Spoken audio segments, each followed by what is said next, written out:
আসসালাম।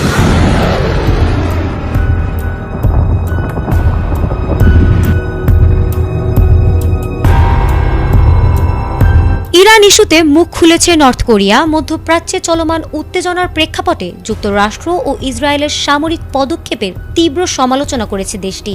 এক বিবৃতিতে এসব হামলাকে অবৈধ আগ্রাসন ও আন্তর্জাতিক আইনের লঙ্ঘন হিসেবে আখ্যা দেওয়া হয়েছে।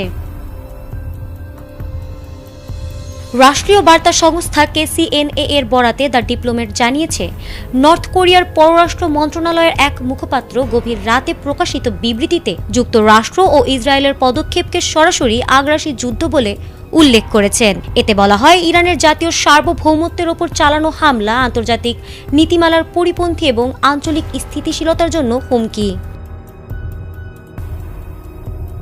বিবৃতিতে যুক্তরাষ্ট্রকে আধিপত্যবাদী ও গ্যাংস্টার চরিত্রের দেশ হিসেবে অভিহিত করে বলা হয়েছে, ইরানের বিরুদ্ধে সামরিক অভিযান পূর্বানুমিত ছিল, তবে নর্থ কোরিয়া সরাসরি ইরানকে সামরিক সহায়তা দেওয়া বা পাল্টা কোনো পদক্ষেপ নেওয়ার ইঙ্গিত দেয়নি।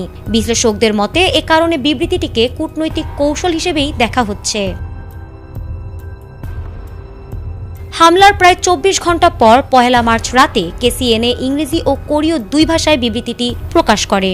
এতে মধ্যপ্রাচ্যের শান্তি ও স্থিতিশীলতা পুনঃপ্রতিষ্ঠায় আঞ্চলিক দেশগুলো ও সংশ্লিষ্ট পক্ষগুলোর দায়িত্বশীল ভূমিকার ওপর জোর দেওয়া হয়।